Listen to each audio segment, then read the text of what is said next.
નમો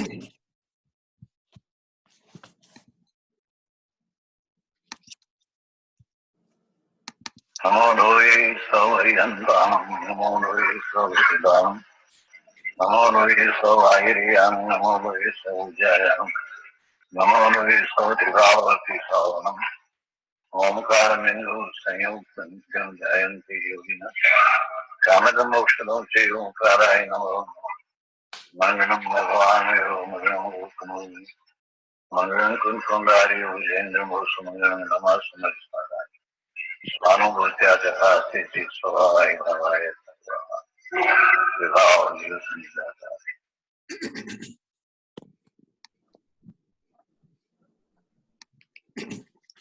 ओम नमो लोहे सर्वत्रिकावर्ति अर्यंताणम ओम नमो लोहे सर्वत्रिकावर्ति सिद्धाणम ओम नमो लोहे सर्वत्रिकावर्ति आर्याम ओम नमो लोहे सर्वत्रिकावर्ति वज्जायनम ओम नमो लोहे सर्वत्रिकावर्ति सावनम ओंकारं बिंदु संयुक्तं नित्यं ध्यायन्ति योगिनं कामदं मोक्षदं चैव ओंकाराय नमो नमः नमः समय साराय स्वानुभूत्या चकासते चित्स्वभावाय भावाय सर्वभावान्तरच्यते अज्ञानतिमिरन्धानां ज्ञानाञ्जनशलाकया चक्षुरुन्मिलितं येन तस्मै श्रीगुरुवे नमः तीर्थंकरो जगतना जयवंत वर्तो ओंकारनाद जिननो जयवंत वर्तो जिनना समो शरण सौ जयवंत वर्तो ने तीर्थचार जगमा जयवंत वर्तो नमो तीर्थ नायक ने नमो ओंकारनाद ने ओंकार संगर तेने नमो ते श्री कुंद कुंद ने अहो उपकार जिनवरनो कुंदनो ध्वनि दिव्यनो जीन कुंद ध्वनि आप्या अहो ते गुरु काननो अहो ते भगवती मातनो ध्रुव अचलने अनुपम गति पामेल सर्वे सीधने वंदे कहूँ सुत केवली भाषित आसमय प्रावृत अरे हूँ एक शुद्ध सदा अरूपी ज्ञान दर्शन करे कई अन्य ते मारू झरी परमाणु मात्र नथी अरे जम नेत्र ते मज ज्ञान नथी कारक नथी वेदक अरे जाने ज करमोदय निरजरा बंध ते मज मोक्ष ने ओम नमः सिद्धेभ्यो ओम नमः सिद्धेभ्यो ओम श्री शुद्धात्माने नमः जय Jinendra. Today is August 18, 2016 and we are આપણે પંચાસ્તિકા ઉપર સ્વાધ્યાય ચાલી રહ્યો છે. આપણે 71, 72, 73 ત્રણ ગાથા પરનો અત્યારે સ્વાધ્યાય ચાલી રહ્યો છે. 27 ગાથાથી જીવનું વર્ણન ચાલુ થયું છે. તે 71, 72, 73 આ ત્રણ ગાથામાં જીવ દ્રવ્યનું વર્ણન પૂરું થાય છે અને ત્યાર પછી પૂતગલનું વર્ણન થશે અને પછી આગળ વધશે એ રીતે. તો આ ગાથાની અંદર આચાર્ય દેવે એટલું સુંદર રીતે બે ગાથામાં 27 થી 70 ગાથાની અંદર આચાર્ય ભગવાનને જે કહેવું હતું એનો એક સાર ભરી દીધો છે. એનો એક શોર્ટની અંદર જબરજસ્ત રીતે આચાર્ય ભગવાને આપણને સમજાવ્યું છે અને રિવિઝન કરાવ્યું છે આપણી સાથે કે હું શું કહેવા માંગતો હતો એમ કરીને આચાર્ય ભગવાને આપણને રિવિઝન કરવાનો ચાન્સ આપ્યો છે. તો એમાં આપણે થોડોક પાર્ટ જોયું છે. એમાં 1 થી 10 સુધીની વાત કરી છે કે 1 શું છે, 2 શું છે, 3 શું છે, 4 શું છે, 5, 6, 7, 8, 9, 10 એમ કરીને બેઝિકલી આચાર્ય ભગવાને બધા જ સબ્જેક્ટને વણી લીધા છે અંદર જે જે અત્યાર સુધીમાં આવ્યા છે. તો આપણે સ્લાઇડ ઉપર જઈએ.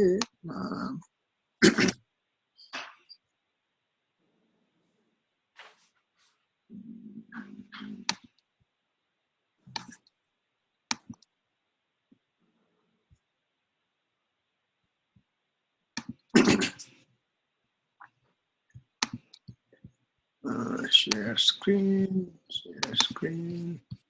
Okay. તો એક નંબર 1 ની અંદર શું આવ્યું હતું? નિત્ય ચૈતન્ય ઉપયોગી હોવાથી આત્મા એક જ છે એમ આવ્યું હતું. સુંદર રીતે આચાર્ય ભગવાને ડિસ્ટ્રીબ્યુશન કર્યું છે. પહેલા દ્રવ્યની વાત કરે છે 1 નંબરમાં, 2 નંબરમાં ગુણની વાત કરે છે, 3 નંબરમાં પર્યાયની વાત કરે છે. તો 1 નંબરમાં આપણે ડિટેલમાં જોયું હતું કે નિત્ય ચૈતન્ય ઉપયોગી હોવાથી આત્મા એક જ છે. શબ્દ અહીંયા ઉપયોગી લખ્યું છે, શબ્દ અહીંયા ચૈતન્ય લખ્યું છે, શબ્દ અહીંયા નિત્ય લખ્યું છે. નિત્ય કોણ છે? જે અનાદિ અનંત અસ્તિત્વ ગુણના આધારે જે ટકી રહ્યો છે, જેના અસ્તિત્વ ગુણને આધારે જેની સત્તા છે એવો સત નામનો ત્રિકાળી ધ્રુવ અપરિણામી ધ્રુવ ચૈતન્ય પદાર્થ. તો એની અંદર એકની વાત કરી. ત્યાર પછી એની અંદર ચૈતન્યને ઉપયોગી કહીને 2 અને 3 નંબર સમાવી દીધા. કેમ કે ચૈતન્ય એટલે શું? કે જેનામાં ચેતના ગુણથી સહિત છે એવો ત્રિકાળી શુદ્ધ આત્મદ્રવ્ય. ચેતના ગુણથી સહિત છે એટલે કે ચેતના એટલે જ્ઞાન ને દર્શન. એ રીતે એમાં ગુણ બધા લઈ લે. જ્ઞાન ને દર્શન આત્માનો એક ઇમ્પોર્ટન્ટ ગુણ છે, એક અસાધારણ ગુણ છે કે જેવો બીજા કોઈ પણ એવા ગુણ છે નહીં. અનંત ગુણ આત્મામાં હોવા છતાં ચૈતન્ય નામનો જે ગુણ છે એક અસાધારણ ગુણ છે. કેમ કે પોતાને પણ જાણે છે અને પોરને પણ જાણવાનું કામ કરે છે. એટલે ડ્યુઅલ કામ છે એનું, એવું બીજા કોઈ ગુણનું કામ નથી. શ્રદ્ધા ગુણનું કાર્ય શ્રદ્ધા કરવી, ચારિત્ર ગુણનું કાર્ય ચારિત્રમાં રમણતા કરવી, અસ્તિત્વ ગુણનું કાર્ય નિત્યતા રાખવી. એમ દરેકનું એક એક કાર્ય છે. ત્યારે ચૈતન્ય ચેતના ગુણ વાળો ચૈતન્ય સ્વભાવી આત્મા, તો ચેતનાની અંદર દ્રવ્યના ગુણ બંને આવી જશે. ઉપયોગી શબ્દ વાપર્યો. ઉપયોગી શબ્દ કેમ વાપર્યો આચાર્ય ભગવાને? તો કે ઉપયોગી એટલે ઉપયોગ સહિત. ઉપયોગી એટલે ઉપયોગ સહિત. તો આ ગાથાની અંદર આપણે ઉપયોગની ડેફિનેશન કરવી તો કઈ રીતે કરીશું? તો કે નિત્ય એવો ત્રિકાળી ધ્રુવ આત્મા, એની અંદર રહેલા ચેતના નામના ગુણ કે જેમાં જ્ઞાન ને દર્શન બંને આવી જાય છે, એની એક સમયની પર્યાયને ઉપયોગ કર્યો. અને એવા ઉપયોગને જેણે ગ્રહણ કર્યો છે, જેમાંથી એવો ઉપયોગ આવે છે, જેમાંથી જ્ઞાનની દર્શનની પર્યાય આવે છે, એવો ત્રિકાળી શુદ્ધ આત્મ પદાર્થ, એને ઉપયોગી શબ્દ આપ્યો. આત્મામાં ઉપયોગ છે એટલે ઉપયોગી શબ્દ આવ્યો. આત્મામાં ચેતના ગુણ છે એટલે ચૈતન્ય આવ્યું. આત્મામાં અસ્તિત્વ ગુણ છે એટલે નિત્યત્વ આવ્યું. આચાર્ય ભગવાનની કેટલી ખૂબી છે કે આટલા 1, 2, 3, 4, 5, 6, 7 શબ્દોની અંદર દ્રવ્ય ગુણ પર્યાયને અંદર ઠાસો ભરી દીધું છે. તો પહેલો એક નંબર 1 કયો હતું? નિત્ય ચૈતન્ય ઉપયોગી હોવાથી આત્મા એક જ છે. એ આપણે જોયું તો ગયા વખતે. હવે આગળ વધીએ કે એટલે કે આમાં હું ત્રિકાળી એકરૂપ ચૈતન્ય ઉપયોગી છું. પુણ્ય પાપના ભેદ પર્યાયમાં પડવા છતાં હું અભેદ ચૈતન્ય સ્વભાવી છું. એવી ઓળખાણ કરવી તેનું નામ ધર્મ છે. હું ધર્મ કરું છું. ધર્મ કરું છું એટલે શું? તો કે પુણ્ય પાપના ભેદ. જો પાપ તો હું નથી કરવું, મને નથી ગમતું, નથી કરવું. કોઈ પણ જીવને, નિગોદના જીવને કહો તો એને પણ પાપ ગમતું નથી, અને સન્ની પંચેન્દ્રિય જીવને પણ પુણ્ય છે. એ પુણ્યને પણ બંધન તરીકે ગણી અને પુણ્ય કરું, પણ પુણ્ય કરીને એનાથી મને ફાયદો થશે એ માન્યતા હું નથી રાખતો. એટલે પુણ્ય પાપના ભેદ પર્યાયમાં પડવા છતાં હું અભેદ ચૈતન્ય સ્વભાવી છું. એવી ઓળખાણ કરીને એનું નામ ધર્મ છે. અને બધા જીવો ત્રિકાળ શુદ્ધ ચૈતન્ય સ્વભાવી છે એમ ત્રિકાળ દ્રષ્ટિથી જોવું એ વિશ્વ પ્રેમ છે એમ કરીને કહ્યું કે સર્વ સિદ્ધ છે, સિદ્ધ સમજે સમજે તે થાય. આત્મસિદ્ધિ ગાથા 135. તો એમાં કઈ 2 નંબરના ભેદમાં શું હતું? નંબર 2, જ્ઞાન દર્શન થી 2 ભેદ વાળો આત્મા છે. જો આપણે 10 ભેદ સુધી પહોંચવાનું છે, બીજો ભેદ છે જે ગ્રાહક આપણે કરી નાખ્યો છે. જ્ઞાન દર્શન ઉપયોગ વાળા એમ 2 પ્રકારે જીવો છે. એટલે કે દર્શન અને જ્ઞાનનો વ્યાપાર કરવાનો જીવનો સ્વભાવ છે, પરનો વ્યાપાર કરવાનો કે રાગ દ્વેષ કરવાનો જીવનો સ્વભાવ નથી. આમાં 2 સેન્ટેન્સ વાપરવામાં આવે. પરનો વ્યાપાર કરવાનો, પહેલા તો શું આત્માનું કાર્ય શું છે કે દર્શન જ્ઞાનનો વ્યાપાર કરવાનો. દર્શન જ્ઞાનનો વ્યાપાર એટલે કે દર્શન જ્ઞાનની પર્યાયમાં જે આત્માની પ્રવૃત્તિ થાય છે એને દર્શન જ્ઞાનનો વ્યાપાર કયો. દર્શન ગુણ છે, જ્ઞાન ગુણ છે. દર્શન ગુણને ધારણ કરનારો આત્મા એવો દર્શક છે. જ્ઞાન ગુણને ધારણ કરનારો એવો આત્મા એક જ્ઞાયક છે. એ દર્શક અને જ્ઞાયક એવો ત્રિકાળી શુદ્ધ આત્મા, એના દર્શન ને જ્ઞાન જે 2 ગુણ છે એ બંને ગુણની એક એક સમયે અનાદિથી અનંતકાળ સુધી પર્યાય થયા કરે છે. એ પર્યાય થવી એનું નામ વ્યાપાર. તો શું કહ્યું? એ દર્શન જ્ઞાનનો વ્યાપાર આત્મા કરે છે. કેમ કે દર્શન જ્ઞાન ગુણ તો મારી અંદર છે, આત્માની અંદર છે, અને એ તો જીવનો સ્વભાવ જ છે. પરનો વ્યાપાર કરવાનો જીવનો સ્વભાવ નથી. પર વસ્તુનું, આ પેનનું હું કંઈક કરું એવું આત્માનું કાર્ય નથી. આ ફોનનું હું કંઈક કરું એવું કઈ આત્માનો સ્વભાવ નથી. એવો આત્માનો વ્યાપાર નથી કરતો પરનો. ચલો એ તો સમજ્યા. રાગ દ્વેષ કરવાનો જીવનો સ્વભાવ નથી. રાગ દ્વેષ કોણ છે? જીવની ચારિત્ર ગુણની વિકારી પર્યાય છે. પહેલા તો એક સમયની પર્યાયને જ આચાર્ય ભગવાને કહ્યું કે એ ક્ષણિક છે અને હું નિત્ય છું. તો નિત્ય છું તો ક્ષણિકને પણ હું ગૌણ કરું છું. ઉપાદાનનું નામ લઈ તે જે તજે નિમિત્ત, જે ઉપાદાનનું નામ લઈ નિમિત્તને છે જ નહીં જો એમ બોલે છે, પામે નહીં સિદ્ધવત અને રહે ભ્રાંતિમાં સ્થિત. તો પર્યાય છે, પર્યાય છે, પણ એ પર્યાયને ક્ષણિક માનીને જો કે એ પર્યાય થાય છે મારામાં, પણ છતાં તે એ પર્યાયને હું ગૌણ કરું છું. એની હાજરી છે હું સ્વીકારું છું, એને ગૌણ કરું છું અને ત્રિકાળી શુદ્ધ આત્મદ્રવ્યને મુખ્ય કરું છું. મુખ્ય ગૌણની ઇમ્પોર્ટન્સ છે. મુખ્ય ગૌણ મારે સમજવા પડશે. એટલે રાગ દ્વેષ કરવાનો જીવનો સ્વભાવ નથી. એટલે રાગ દ્વેષ પર્યાયમાં થયા અને એ પર્યાય મારામાં થાય છે, છતાં પણ એને મેં ગૌણ કરી છે. એટલે કે રાગ દ્વેષ કરવાનો જીવનો સ્વભાવ નથી. થાય છે મારામાં, પણ એ મારા નથી. મને આત્મા ગુમડું થયું છે. કોને થયું છે ગુમડું?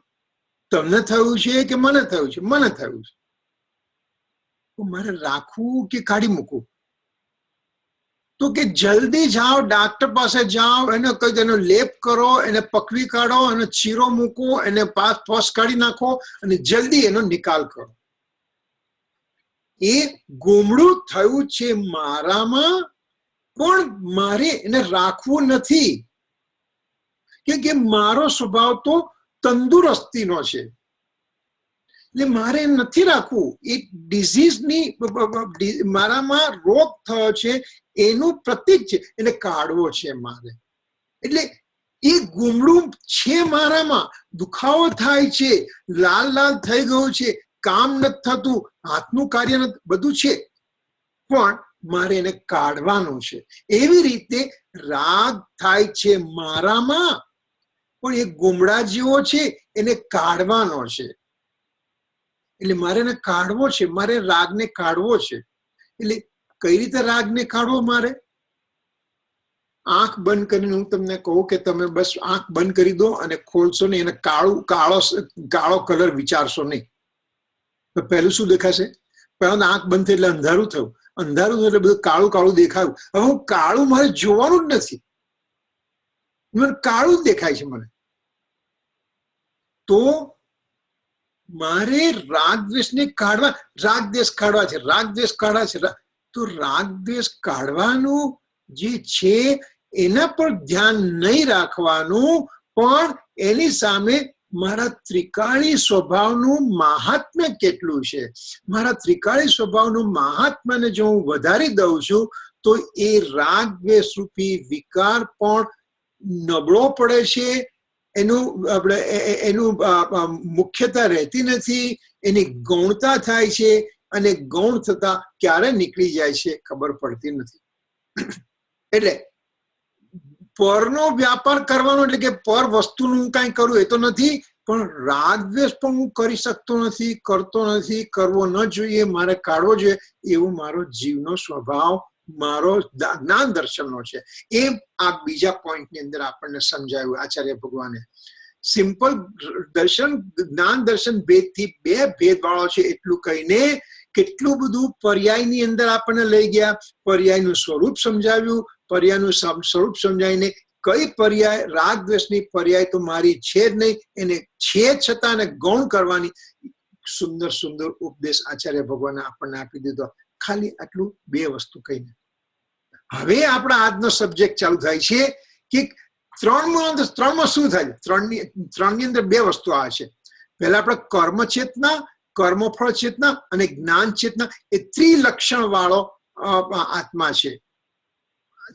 લક્ષણ એટલે કે ગુણ, લક્ષણ એટલે કે એવા આત્માની અંદર ત્રણ જાતની પ્રવૃત્તિ થઈ રહી છે: કર્મ ચેતના, કર્મફળ ચેતના, જ્ઞાન ચેતના. આઈ થિંક 39 કે એ આસપાસ ગાથાની અંદર એ આવી ગયું છે. આપણે છતાં આપનું રિવિઝન થશે. હે, હા, ત્રણ પ્રકાર. એટલે એ કર્મ ચેતના, કર્મફળ ચેતના, જ્ઞાન ચેતના, એ ત્રણ એક્શન આત્માની અંદર થઈ રહી છે. કયા આત્માની અંદર થઈ રહી છે? તો કે સંસારી આત્મામાં થઈ રહી છે. તો પહેલા આપણે કર્મ ચેતના લઈએ. કર્મ ચેતના એટલે શું? કર્મ ચેતના એટલે જીવ, કર્મ ચેતના એટલે કે પહેલા તો કર્મ ચેતના એટલે શું લઈશું? કર્મ એટલે દ્રવ્ય કર્મની વાત નથી. કર્મ એટલે કાર્ય, કાર્ય એટલે વિકારી કાર્ય. ચેતના એટલે આત્માનું, એટલે કે ભાવ કર્મની વાત કરી. અહીંયા કોની વાત કરી? ભાવ કર્મની વાત કરી. ભાવ કર્મ એટલે શું? દ્રવ્ય કર્મ એટલે 8 જાતના કર્મ, કર્મ અનંત પ્રકારના, એમાં મુખ્ય 8, એમાં મુખ્ય મોહની હણાય તે કહું પાઠ, એમ કરીને દ્રવ્ય કર્મની વાત કરી. જ્ઞાનાવરણ, દર્શનાવરણ, અંતરાય, મોહનીય, એ રીતે. જ્યારે દ્રવ્ય કર્મના નિમિત્તથી આત્મામાં થતા વિકારી ભાવ, આ બાજુ દ્રવ્ય કર્મનો ઉદય છે અને આ બાજુ આત્માની અંદર થતા વિકારી ભાવ, એને ભાવ કર્મ કયું, અથવા એને બીજો શબ્દ આપ્યો તો કર્મ ચેતના શબ્દ આપ્યો. ચેતના એટલે કોન્શિયસનેસ, કોન્શિયસ એટલે આત્મા, એટલે કે ભાવ, અને કર્મ, ભાવ કર્મ એટલે કર્મ ચેતના. તો કર્મ ચેતનામાં શું શું થાય છે? કર્મ ચેતના એટલે પૂદગલ કર્મની વાત નથી, મારી અંદર થતા વિકારી ભાવની વાત કરી. તો શું કહ્યું એમાં? જીવ પોતાનું શુદ્ધ ચૈતન્ય સ્વરૂપ ચૂકીને દયા, દાન, કામ, ક્રોધાદિના ભાવોમાં એકાગ્ર થાય છે, તે કર્મ ચેતના વાળો જીવ છે. શું કહ્યું એમાં? દ્રવ્ય કર્મનો ઉદય છે, પણ એને તો અહીંયા ગણકાર્યો જ નથી આચાર્ય ભગવાને. એની વાત જ નથી કરતા. તો કે જીવ પોતાનું શુદ્ધ ચૈતન્ય સ્વરૂપ ચૂકીને, મારું મૂળ કાર્ય શું છે? જો સાકરને તમે પૂછો કે તારું કાર્ય શું છે, તો એને ઝેરમાં નાખો તોય ગળપણ આપે, અને પાણીમાં નાખો તોય પણ ગળપણ આપે, અને આજે આપો તોય પણ ગળપણ આપે, પહેલા પણ ગળપણ આપતી હતી, ભવિષ્યમાં પણ ગળપણ આપશે. ત્રિકાળ એનો ગળપણનો સ્વભાવ છે, એ પોતાના ગળપણના સ્વભાવને સુગત છોડતી નથી. એવી રીતે જીવનું પોતાનું શુદ્ધ ચૈતન્ય સ્વરૂપ છે, એનું શુદ્ધ ચૈતન્ય, એને ચૂકીને જ્યારે હું વિભાવ ભાવમાં જાઉં છું ત્યારે હું બે વસ્તુ કરું છું. પુણ્ય ભાવ કરું છું કે પાપ ભાવ કરું છું. પુણ્ય ભાવ કરું છું તો કે દયાદાન ઇત્યાદિના ભાવ કરું છું. દયાદાન, વ્રત, તપ, ભક્તિ એ બધા જે છે એ બધાને પુણ્ય ભાવ કયા. કામ, ક્રોધાદિ એટલે કે ક્રોધ, માન, માયા, લોભ, રાગ, દ્વેષ, અજ્ઞાન, મિથ્યાત્વ એ બધા પાપના ભાવ થયા. તો પુણ્યના ભાવ થવા કે પાપના ભાવ થવા, એ બંને ભાવો આત્માની વિકારી પર્યાયમાં થાય છે. અને ક્યારે થાય છે? જીવ પોતાનું શુદ્ધ ચૈતન્ય સ્વરૂપ ચૂકે છે ત્યારે. તો હું મારું સ્વરૂપને ચૂકી ગયો છું અને હવે આ દયાદાન, ક્રાંત, ક્રોધાદિના ભાવોમાં હું એકાગ્ર થઉં છું. એનું નામ કર્મ ચેતના વાળો જીવ છે. હવે હું અત્યારે કર્મ ચેતના કરી રહ્યો છું તો કે જો હું મિથ્યાત્વમાં છું અત્યારે, અથવા તો જો હું છદ્મસ્ત છું, છદ્મસ્ત એટલે કે પહેલા ગુણ સ્થાનક થી 12મા ગુણ સ્થાનક વાળા જીવને છદ્મસ્ત કયા. તો અને એની અંદર મેઇનલી જયારે આપણી વાત આવે તો પહેલા ગુણ સ્થાનક વાળાની વાત આવી. તો પહેલા ગુણ સ્થાનક વાળા જીવને પોતાનું સ્વરૂપ ચૂકીને દયાદાન, કામ, ક્રોધાદિના ભાવ સમયે સમયે સૂતા, બેઠા, ઉઠતા, ફરતા, ખાતા, પીતા એ એક મુખ્યત્વના ભાવ થયા કરે છે. કામ, ક્રોધાદિ, દયાદાનના ભાવ થયા કરે છે. તો એને કર્મ ચેતના વાળો જીવ કહેવામાં આવ્યો. બરાબર? ઓકે. હવે એ જીવ રાગનું કર્તૃત્વ માને છે. મેં ક્રોધ કર્યો, કેમ? કોકે મને હેરાન કર્યો ને એટલે મેં ક્રોધ કર્યો. એટલે કે હું મારું કરતું, ક્રોધ પણ મારું એકત્વ, મમત્વ, કર્તૃત્વ હું માનું છું કે હું કરી શકું છું, હું પરનું કરી શકું છું, હું દયા કરું છું, હું દાન કરું છું, હું કામ ક્રોધ કરી શકું છું. એવી રીતે રાગ કરી અને એનું પોતાનું એના પ્રત્યે એના ઓનરશિપ કરે છે રાગનું. એટલે કે જીવ રાગનું કર્તૃત્વ માને છે કે હું રાગને કરી શકું છું. એવી મિથ્યા માન્યતા છે. રાગનું સ્વરૂપ જ નથી આત્મામાં, પણ એવી મિથ્યા માન્યતા જ કહે છે કે હું રાગનું કર્તૃત્વ માને છે જીવ. હવે પોતાના જ્ઞાતા સ્વભાવને ચૂકી જાય છે. જ્યારે રાગનું કર્તૃત્વ માને છે ત્યારે પોતાના જ્ઞાતા સ્વભાવને ચૂકી જાય છે. આજે વિભૂતિ એક સ્વાધ્યાય સાંભળી રહી હતી, એમાં શું કહ્યું હતું કે મારો સ્વભાવ તો સ્વ પર પ્રકાશક છે. હું જીવ મારી અંદર જ્ઞાન છે તો મારા જ્ઞાનનો સ્વભાવ જ્ઞાતા સ્વ પર પ્રકાશક છે. તો ચલો મને સ્વની અનુભૂતિ નથી થઈ, હું પરને તો પ્રકાશું છું ને કે ભાઈ આ ફોન છે એ તો મેં જોયું, આ પેન છે એ મેં જોયું, અહીંયા આઈપેડ પડી છે, અહીંયા બુક પડી છે, અહીંયા પેન્સિલ, એ બધા મેં જોયું તો ખરું કે નહીં? તો પર પ્રકાશન પણ મેં કર્યું કે નહીં? કે જ્યારે તું પર પ્રકાશન કરે છે ને તો મિથ્યાત્વ અવસ્થામાં તારું પર પ્રકાશન પણ રાગ સાથેનું હોય છે. આમાં રેકોર્ડર છે, એમાં મેં ક્યાં રાગ કર્યો ભાઈ? આ રેકોર્ડર છે, પણ એને સંભાળીને આ કોથળીમાં મારે મૂકવું પડશે, કેમ કે તૂટી જાય તો મારે નુકસાન. એમ હું માનું છું, મારા પણ મેં એના પર રાખ્યું છે. એ રેકોર્ડર છે એટલું માન્યું તો મેં રાગ સહિત માન્યું છે. મિથ્યાત્વ અવસ્થામાં કોઈ પણ પર પ્રકાશકપણું રાગ સહિતનું જ હોય છે. ચલો હું ઘરેથી મંદિર જવા જાઉં છું, હાઈવે પર છું અને બધી કાર પસાર થઈ રહી છે, હું જોઉં છું તો કે એ જાણવાનું પણ રાગ સહિતનું છે. એમાં મેં ક્યાં રાગ કર્યો? એ મારી કાર ક્યાં નહીં, એ એ આચાર્ય ભગવાન કહે છે કે તારો રાગ સહી છે, પણ એવો સટલ રાગ છે, એવો સૂક્ષ્મ, તને ખબર નથી પડતી. તારી જ્ઞાનની અંદર એ રાગ પકડાતો નથી. એ રાગ છે તારી અંદર.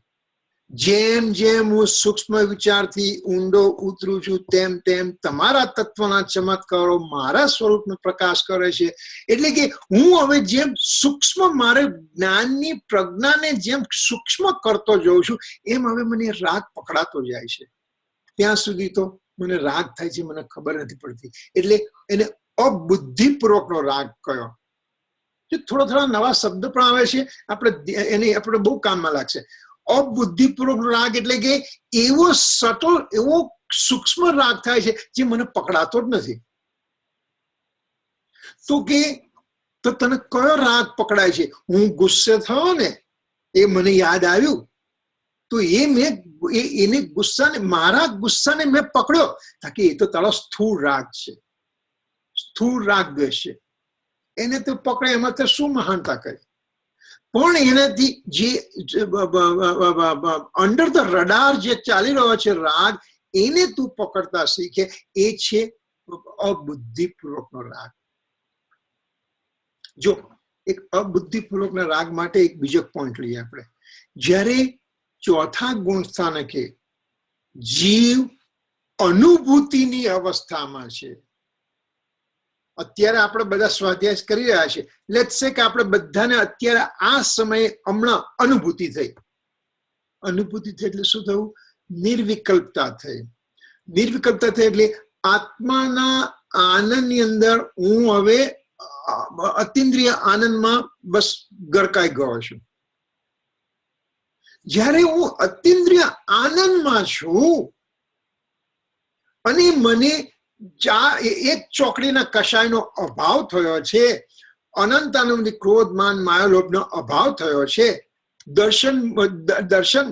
દર્શન મોહની કર્મનો ક્ષય કે ઉપશમ થયો છે, કે ક્ષોપશમ થયો છે.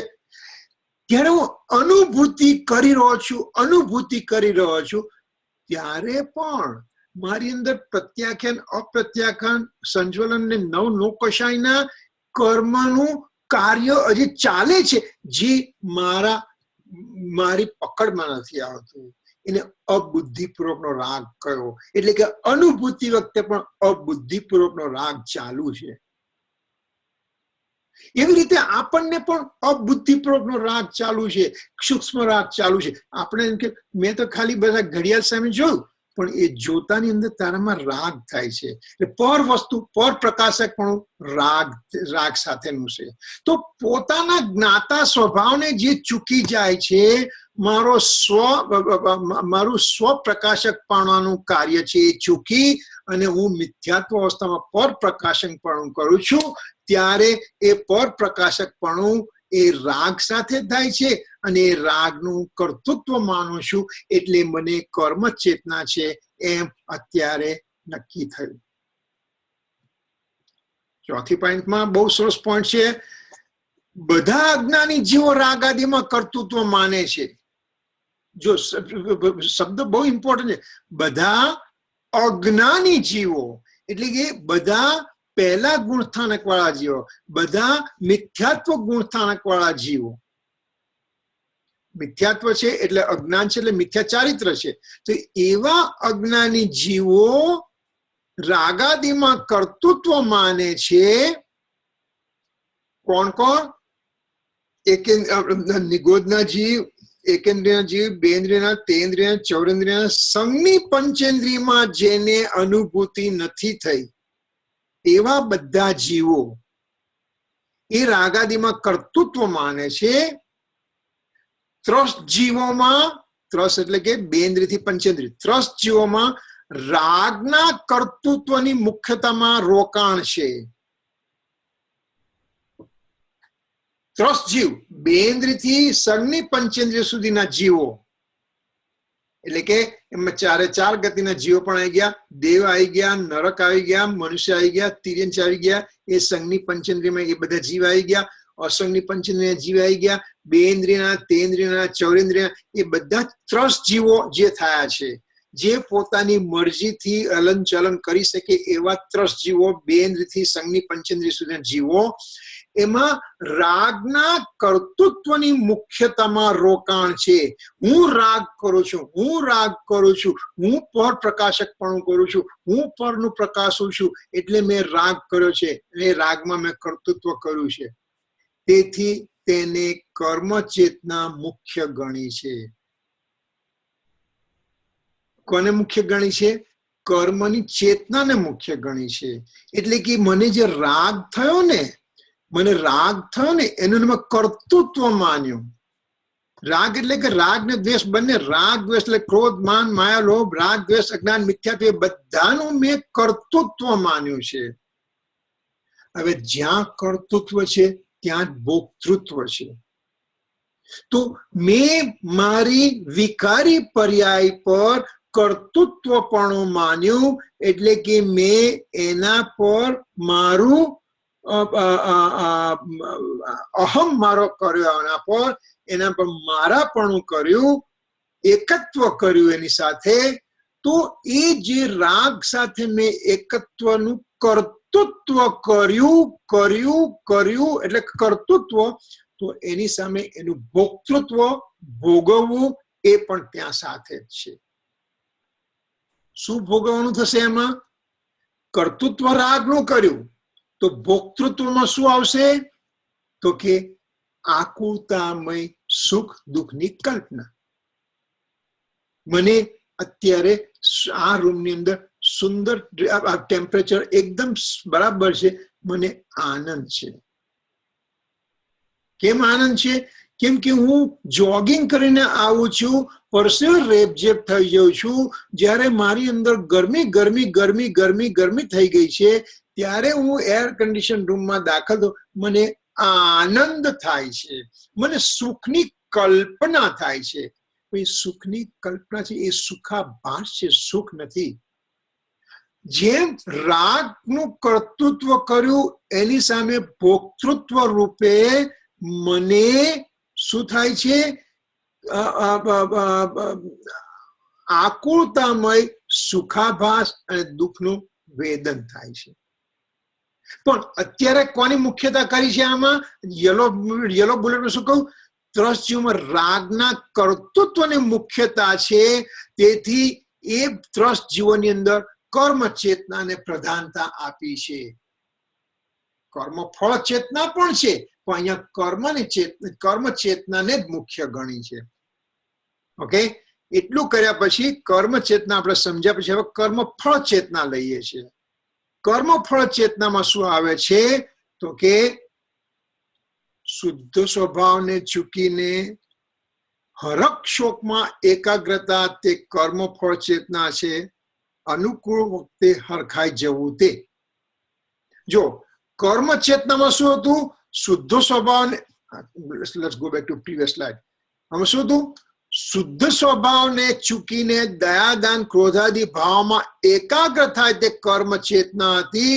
જ્યારે અહીંયા શું કહ્યું?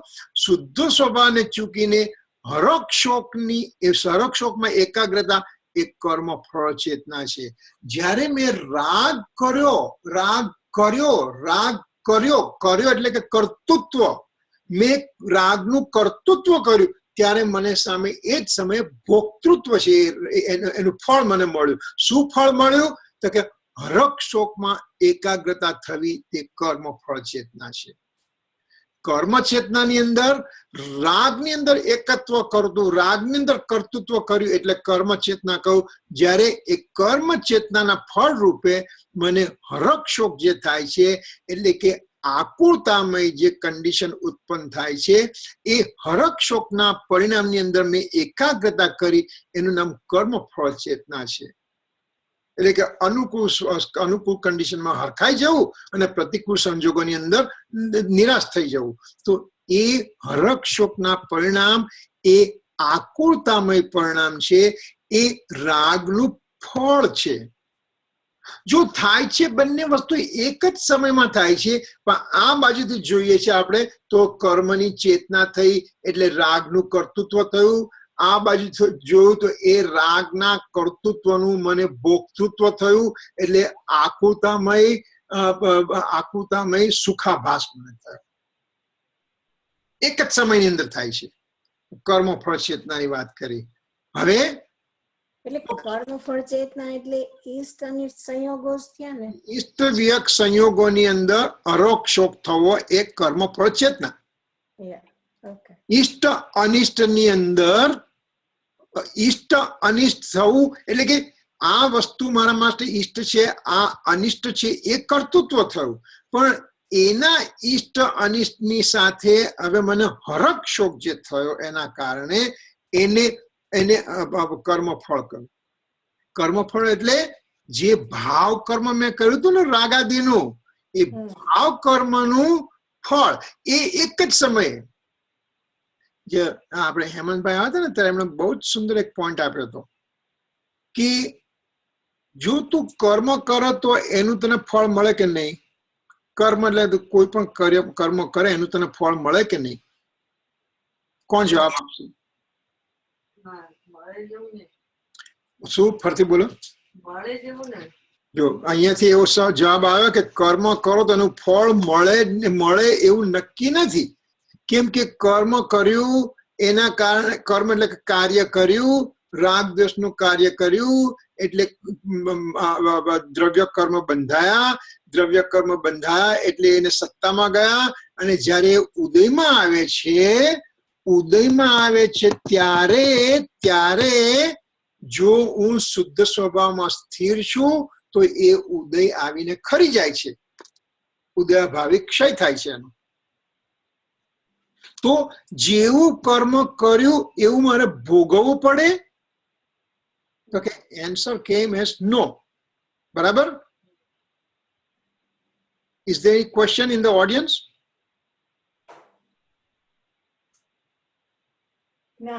કર્મ કર્યું તો એનું ફળ ભોગવવું જ પડે એવું નક્કી નથી, રાઈટ? નહીં. એમાં હેમંતભાઈ બહુ સુંદર પોઈન્ટ આપ્યો. એમણે કહ્યું કે જો કર્મ છે ને, કર્મ એટલે કે કાર્ય, એટલે કે તે રાગદ્વેષ તે કર્યા ને, અત્યારે આ સમયે મેં રાગદ્વેષ કર્યા ને, અહીંયાથી રાગદ્વેષ કર્યા ને તો સામે મને હરક શોકનું પરિણામ ત્યાં ને ત્યાં જ મળી ગયું. જેવું કાર્ય કર્યું એવું ફળ એ જ સમયે મળી ગયું. હવે જે આપણે કર્મને લાવીને આપણે જે દ્રવ્ય કર્મને લાવીને એને સત્તામાં નાખે ને એનો ઉદય થવાનો, તે વખતે મારા ભાવની નિર્મળતા છે એટલે કર્મ ખરી ગયા. એ તો ક્યાંની ક્યાં વાત રહી. આ તો એક જ સમયમાં રાગ કર્યો, સામે આકુતામય દુઃખ થઈ ગયું, બસ તને ફળ મળી ગયું. એટલે જેવું તું કર્મ કરે છે એનું ફળ તને ત્યાં જ મળે છે. પછી તને એના કર્મના સંયોગોની એ બધું થઈને પછી એનું ફળ ઓછું થાય, એ બધી વસ્તુ પછીની વાત છે. એટલે કેટલી ઝીણવટથી આપણે સમજવાની છે.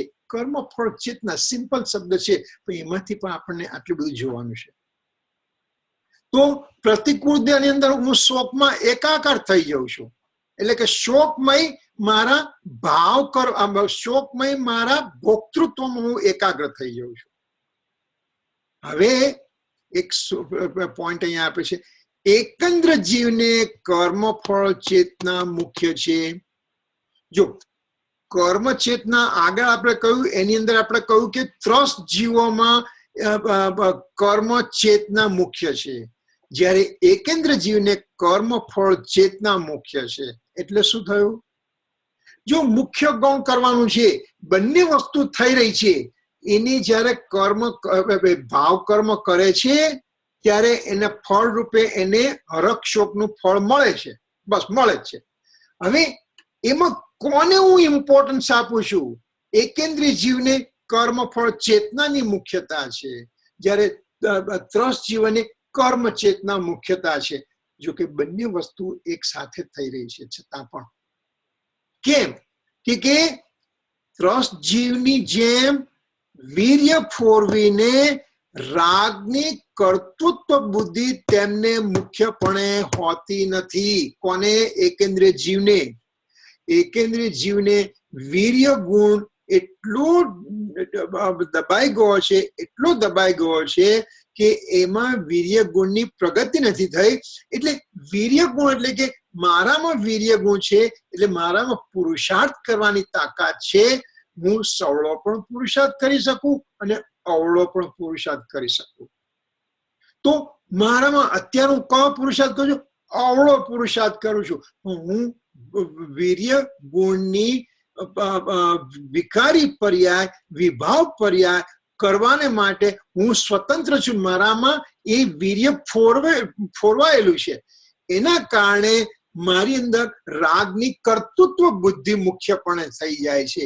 એટલે કર્મ ચેતના ત્રસ જીવને મુખ્ય ગણી અને એકેન્દ્રિય જીવને વીર્ય હજી ફૂર્યું નથી, એટલે એનામાં રાગ દ્વેષની કર્તૃત્વ બુદ્ધિ નથી એટલી બધી. એટલા માટે એને કર્મ ફળ ચેતના એના માટે મુખ્ય છે તો બંને. કોણ મુખ્ય છે, કોણ ગૌણ છે, એ સમજવાની જરૂર છે આપણને. ત્યાર પછી આવશે તેથી કર્મ ફળ ચેતના ત્યાં એકેન્દ્રિય જીવમાં મુખ્ય ગણી છે. કર્મ ચેતના કોને મુખ્ય ગણી? ત્રસ જીવમાં. કર્મ ફળ ચેતના કોને મુખ્ય ગણી? એકેન્દ્રિય જીવમાં કરે. કેમ કર્યું? કે ત્યાં વીર્ય ગુણ સ્ફુર્યો નથી. વીર્ય ગુણ સ્ફુર્યો નથી એટલે ઇવન વીર્ય ગુણની વિભાવ પર્યાય પણ ત્યાં સ્ફુરી નથી. એટલે એકેન્દ્રિય જીવને કર્મ ફળ ચેતના મુખ્ય છે, જ્યારે ત્રસ જીવોને કર્મ ચેતના મુખ્ય છે. બરાબર? કર્મ ફળ ચેતના, can you explain one more time ફરીથી? કર્મ એટલે જો આમાં ચેતના લખ્યું છે. પહેલા ચેતના શબ્દ એટલે ચૈતન્ય, એટલે કે ચૈતન્યમાં થતા પરિણામ. ચૈતન્યમાં જે પરિણામ થાય છે અને પૂતગલની અંદર પરિણામ થાય છે. આપણે બે પરિણામ લેવાના છે, ચૈતન્યના પરિણામ અને પૂતગલના પરિણામને આપણે દ્રવ્ય શબ્દ વાપરીશું, ચૈતન્યના પરિણામને આપણે ભાવ શબ્દ વાપરીશું. એટલે ભાવ કર્મ આ બાજુ દ્રવ્ય કર્મ, ભાવ પાપ આ બાજુ દ્રવ્ય પાપ, ભાવ પુણ્ય આ બાજુ પુણ્ય. એટલે કે ચેતનાનો અર્થ આપણો ભાવ લેવાનો છે. એટલે કર્મ ફળ ભાવ એટલે કે આત્મામાં થયેલું, એટલે કે ભાવ કર્મનું ફળ. ભાવ કર્મનું ફળ શું? કર્મ એટલે કે કર્મ ચેતના એટલે કે ભાવ કર્મ અને એનું ફળ. એટલે કે જ્યારે હું કર્મ છે એટલે કે ભાવ કર્મ કરું છું, રાગ દ્વેષ ક્રોધ માન માયા લોભ મિથ્યાત્વ અજ્ઞાન જ્યારે કરું છું એ જ સમયે મને એ ભાવ કર્મનું ફળ મળે છે અને એનું નામ આકુળતા. એટલે પરપ્લેક્સિટી. એટલે કે મને સુખાભાસ થાય છે, મને એમાં હરખ શોખ થાય છે. આ મને ગમ્યું અને આ મને ન ગમ્યું. આજે પેલો જ્યુસ બનાવ્યો હતો, મને બહુ ખાટો લાગ્યો, મને ન ગમ્યો. અને ખાવાનું મને બહુ ભાવ્યું તો કરે એમાં મને રાગ કર્યો મેં, એટલે એમાં મેં હરખ કર્યો. હરખ કરવો, શોક કરવો, એ બધું જે થાય છે, સુખની અનુભૂતિ, દુઃખની અનુભૂતિ, એ બંને સુખ દુઃખની અનુભૂતિ એને અત્યારે મિથ્યાત્વ ગુણતાણકમાં એને સુખાભાસ કહેવામાં આવશે. સુખનો આભાસ, સુખ નથી.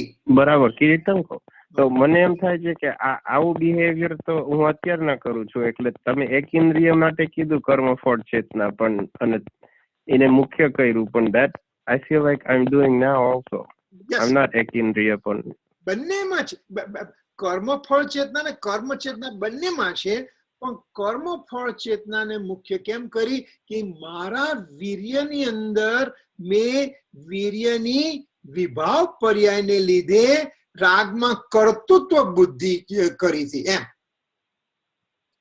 એકેન્દ્રિય જીવને શું છે?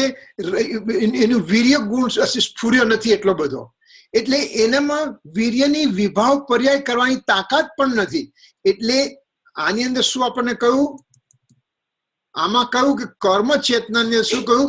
કે બધા અજ્ઞાની જીવોમાં રાગાદિનું કર્તૃત્વ માને છે, કેમ કે એ અજ્ઞાની જીવોમાં વીર્ય ગુણ સ્ફુરેલો છે, ત્રસ્ત જીવોમાં વીર્ય ગુણ સ્ફુરેલો છે, એટલે એ રાગમાં પોતાપણું માને છે, પોતે ખોટી રીતે એનામાં પોતાપણું કર્તૃત્વપણું સ્થાપિત કરે છે, એટલે ત્યાં કર્મ ચેતના મુખ્ય કહી.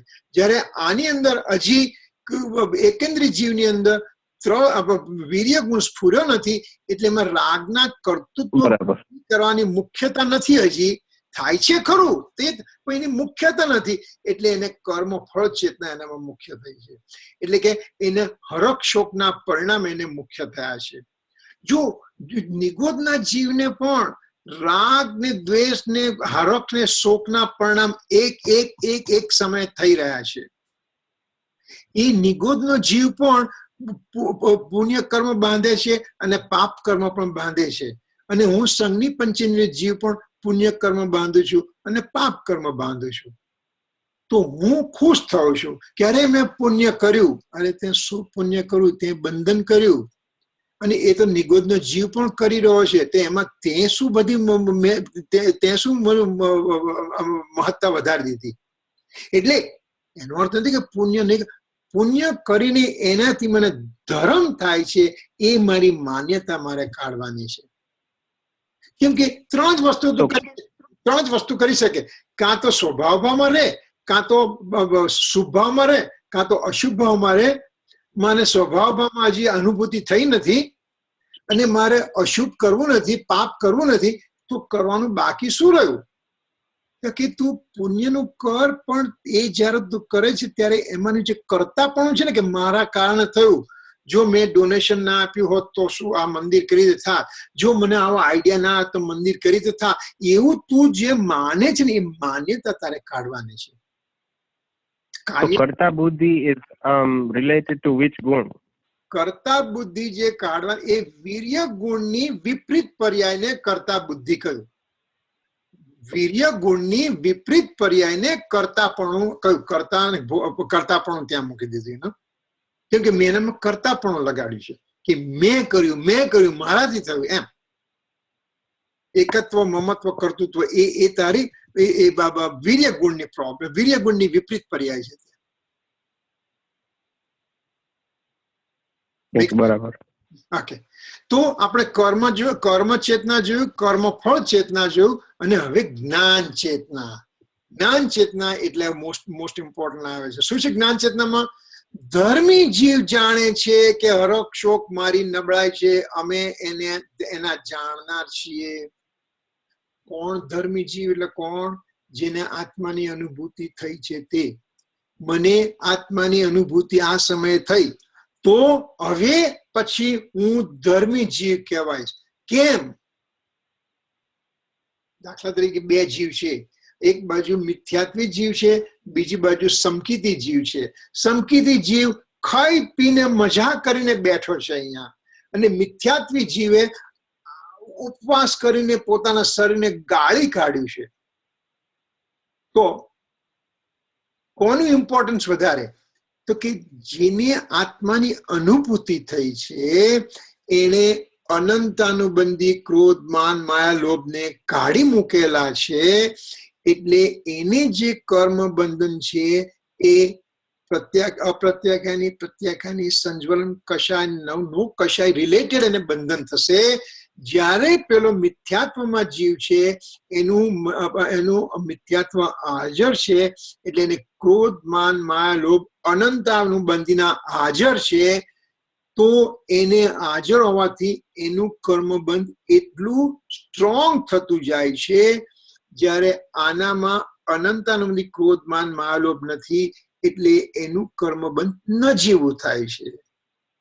જો કર્મની પ્રકૃતિઓ મોહનીય કર્મની 28 પ્રકૃતિઓ છે, એમાંથી જ્યારે સમ્યક દર્શન થાય, ચોથા ગુણ થાય કે એક સમયની અનુભૂતિ થઈ, એક ક્ષણની અનુભૂતિ થઈ, એટલે કે અનંતાનુબંધી ક્રોધ, માન, માયા, લોભ નો ઉપશમ થયો, ક્ષય થયો, ક્ષયોપશમ થઈ ગયો. જો એ થયું છે ત્યારે અનંતાનુબંધી ક્રોધ, માન, માયા, લોભ જતા આ બાજુ મિથ્યાત્વમાં અનંતાનુબંધી ક્રોધ, માન, માયા, લોભ હોવાથી અનંતાનુબંધી ક્રોધ, માન, માયા, લોભની અંદર જ 99% કર્મોનું બંધન છે. બાકીના અપ્રત્યાખ્યાન પ્રત્યાખ્યાન સંકલન કશાય નો કશાયનું જે બંધન છે એ તો માઇનર છે, લેસ ધેન 1% એપ્રોક્સિમેટલી આપણે કહીએ છીએ. એને ધર્મી જીવ કયો. એ ખાય પીએ છે, એ ક્રોધ કરે છે, એ માન કરે છે, એ માયાચાર કરતો દેખાય છે, છતાં પણ એ ધર્મી જીવ છે, સમ્યક દ્રષ્ટિ જીવ છે, અનંત આનંદની ક્રોધમાનમાં આલોપ નથી, એટલે એને કર્મ બંધન નજીવું થાય છે. જ્યારે મિથ્યાત્વ ગુણસ્થાન એક બેઠેલો જીવ ગમે એટલું ધર્મ કરે છતાં પણ એને મિથ્યાત્વ હાજર રહેવાથી કર્મબંધ એક સમયે થયા જ કરે છે. તો ધર્મી જીવ જાણે છે, શું જાણે છે? હું હરક્ષોપ કરી રહ્યો છું અત્યારે. ધર્મી જીવ જાણે છે કે હું અત્યારે મીઠાઈ ખાઈ રહ્યો છું, મને મજા પડી રહી છે, એવો એનો હરખ થાય છે એને. અથવા મને દુઃખ આવ્યું છે, મને કેન્સરની બીમારી આવી છે, એને શોક થાય, પણ એ માને છે કે એ મારી નબળાઈ છે, એ મારો અસ્થિરતાનો રાગ છે. એને અમે જાણી રહ્યા છીએ કે આ મારે કરવા જેવું નથી, પણ થઈ જાય છે મારાથી. મારું એવું સ્વરૂપ નથી એ કરવાનું. એને ધર્મી જીવને ખબર છે. હવે શું છે? આત્મા જ્ઞાન સ્વરૂપી છે એમ માનીને તેમાં એકાકાર થાય છે. હરોક્ષોપની પ્રવૃત્તિ છે એને નબળાઈ જાણે છે અને એને ખાલી જ્ઞાતા એનો થાય છે, અને આ આત્મા જ્ઞાન સ્વરૂપ છે એમ માનીને જ્ઞાનમાં એટલે કે આત્મામાં એકાકાર થાય છે. આત્માની અંદર રમણતા કરે છે જીવ. આત્માની અંદર પોતે મસ્ત થઈ જાય છે. પોતાના સ્વભાવમાં અતિન્દ્રિય આનંદનું વેદનના ઘૂંટડા પીતો હોય છે એ જીવ. સમકીથી સિદ્ધ સુધીના જીવો બધા આમાં આવી જાય છે. કેમાં? ધર્મી જીવ. એટલે ચોથા ગુણસ્થાનકથી સિદ્ધ ભગવાન સુધીના બધા જીવોની અંદર આત્મા જ્ઞાન સ્વરૂપી છે એમ માનીને એમાં જીવ એકાકાર થાય છે.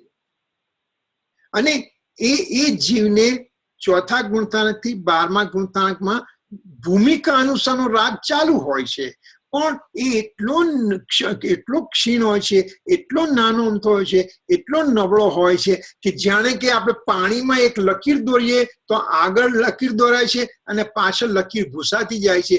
એવું એનું કર્મ બંધનનું સ્વરૂપ છે. સમકીતી જીવ ભૂમિકા અનુસાર રાગ છે. ચોથા ગુણસ્થાનકે અપ્રત્યાખ્યાન પ્રત્યાખ્યાન સંજ્વલનનો રાગ છે.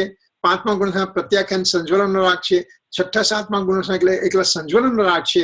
અને 8મા 9મા 10માની અંદર તો સંજ્વલનનો રાગ અને નો કશાય પણ જતા રહે છે. અને 12મા ગુણસ્થાનકે રાગ રહિત જીવ થાય છે. એટલે કે ભૂમિકા અનુસાર રાગ હોય છે, પણ એ નબળો છે, એ જવા ખાતર છે, એ જવાની તૈયારીમાં છે. એ હવે ગયો છે, ગયો એના જેવો થઈ ગયો છે.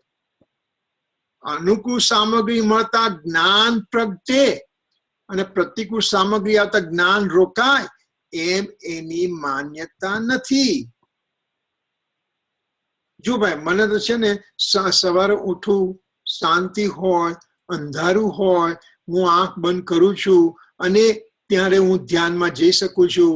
કોઈનો અવાજ થતો મને ગમતો નથી, કોઈનો અવાજ, એ બધી તારી ખોટી માન્યતા છે. જ્ઞાનને પ્રગટ કરવા માટે અનુકૂળ સામગ્રી કે પ્રતિકૂળ સામગ્રીની જરૂર જ નથી. કોઈ બહારની સામગ્રીથી તારું જ્ઞાન પ્રગટ થવાનું નથી.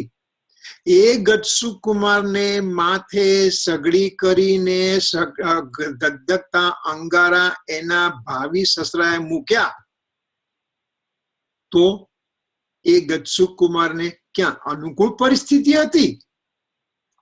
એ 5 પાંડવોને જ્યારે શત્રુંજય ઉપર પોતાના ધ્યાનમાં મસ્ત છે, દુર્યોધનના ભાણિયાએ આવીને સળગતા લોઢાના ઘરેણા પહેરાવ્યા તો એ જીવને અનુકૂળ સામગ્રી હતી. પણ પોતાના સ્વભાવમાં મસ્ત થતા યુધિષ્ઠિર, અર્જુન, ભીમ 3 ભાઈઓનો તરત જ ત્યાં ને ત્યાં જ મોક્ષ થયો. ગજસુકુમારનો ત્યાં ને ત્યાં મોક્ષ થયો. અને એટલે કે તને અનુકૂળ સામગ્રી હોય તો જ થાય, પ્રતિકૂળ સામગ્રીથી જ્ઞાન ન થાય એવું કંઈ છે જ નહીં. આનું નામ જ્ઞાન ચેતના. એટલે આપણે કયા કયા જોઈએ પોઈન્ટ જોઈએ? આપણે કર્મ ચેતના જોયું, કર્મફળ ચેતના જોયું અને જ્ઞાન ચેતના. એટલે 3 જાતના આત્માની અંદર આવા ભાવ થાય છે એમ કરીને આચાર્ય ભગવાને આપણને ત્રીજો પોઈન્ટ કહ્યો. આ ત્રીજો પોઈન્ટમાં તો 3A જ કહ્યો છે. 3B ની અંદર હવે 1-2 મિનિટ જ બાકી છે, ખાલી આપણે વિલ જસ્ટ સી. આત્મા ઉત્પાદ વ્યય ધ્રુવ 3 લક્ષણ વાળો છે એમ કરીને ત્રીજાની અંદર આવી રીતે સેકન્ડ પાર્ટ પણ આપ્યો છે. અને ઉત્પાદ વ્યય ધ્રુવ શું છે એ આપણે નેક્સ્ટ ટાઈમ જોઈશું. તો અત્યારે કપલ ઓફ મિનિટ્સ છે, કોઈને ક્વેશ્ચન હોય તો we can just entertain the question.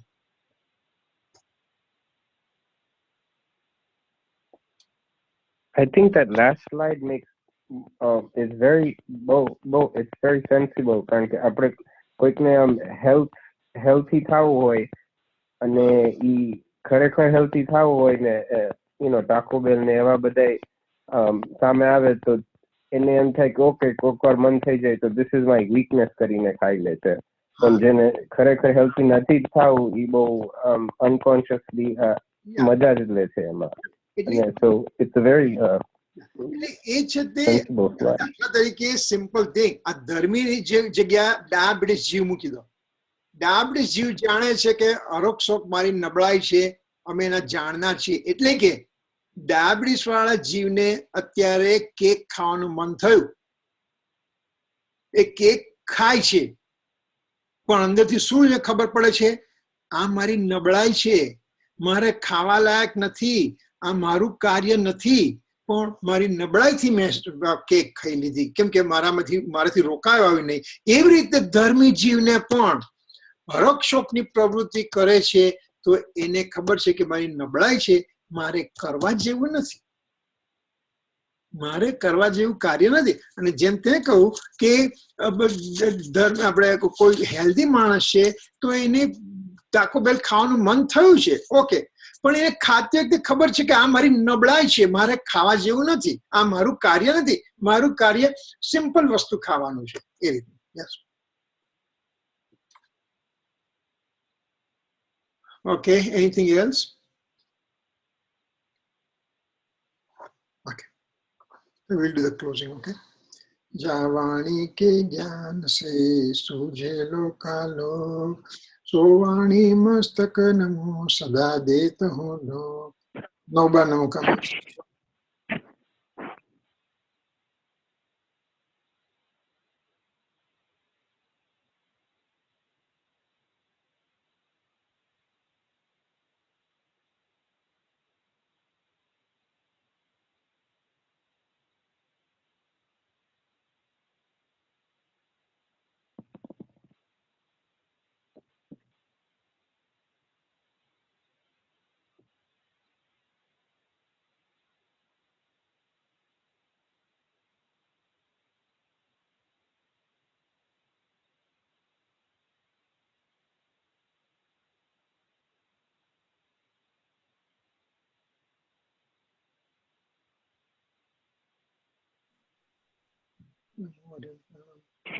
जय જય જિનેન્દ્ર.